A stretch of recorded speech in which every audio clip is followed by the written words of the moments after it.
দেশব্যাপী ২৫ কোটি বৃক্ষরোপণ কর্মসূচির অংশ হিসাবে নেত্রকোনায় বৃক্ষরোপণ কার্যক্রমের উদ্বোধন করা হয়েছে।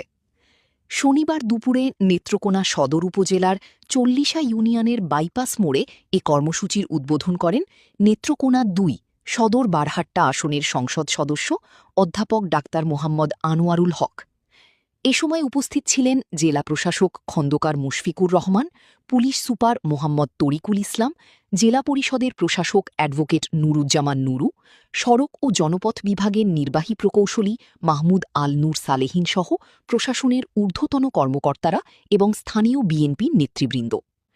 কর্মসূচিতে বক্তারা বলেন, পরিবেশের ভারসাম্য রক্ষা, জলবায়ু পরিবর্তনের প্রভাব মোকাবিলা এবং সবুজায়ন বৃদ্ধিতে বৃক্ষরোপণের বিকল্প নেই। এ সময় বেশি বেশি গাছ লাগানোর জন্য সকলের প্রতি আহ্বান জানানো হয়। সারা দেশে ২৫ কোটি বৃক্ষরোপণের জন্য সিদ্ধান্ত নেওয়া হয়েছে। এগুলি প্রতি বছরেই ক্রমান্বয়ে বাড়বে।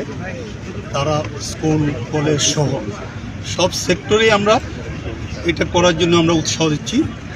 আমরা আশা করছি আমাদের নেত্রকোনা জেলায় প্রত্যেকটা জায়গায় যে আগামী ৫ বছরে আমাদের এলাকার লোকালয় অনুযায়ী যতটুকু পড়ে আমরা ইনশাল্লাহ তার চেয়ে আমাদের হিসাবটা বেশি করব।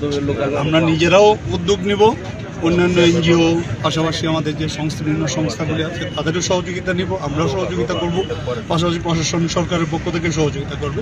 সেইগুলি করে আমরা চেষ্টা করব নেত্রকোনাকে একটা সুন্দর সবুজায়নের একটা জেলা করার ব্যাপারে।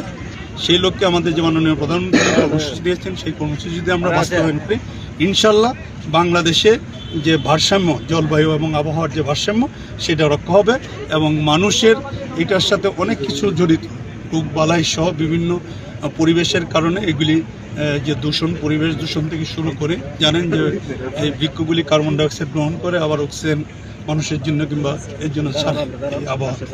তো এই জন্য আমাদের যত বৃক্ষরোপণ আমরা করব, আমাদের যে দূষিত যেগুলি কার্বন ডাইঅক্সাইড সহ অন্যান্য যেগুলি আছে দূষিত পদার্থগুলি এগুলি কমে যায়। সেই জন্য আমরা চাই একটা হেলদি বা সুস্থ একটা দেশ, সেই লক্ষ্যে আমরা ইনশাল্লাহ কাজ করি।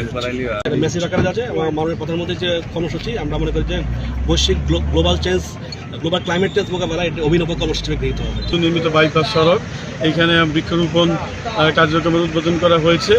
আমরা সড়ক বিভাগ, জেলা প্রশাসন, বন বিভাগ এবং আরও বিভিন্ন এনজিও সহ সরকারি বিভিন্ন দপ্তর মিলে আমরা এই নতুন সড়কে বৃক্ষরোপণ করছি।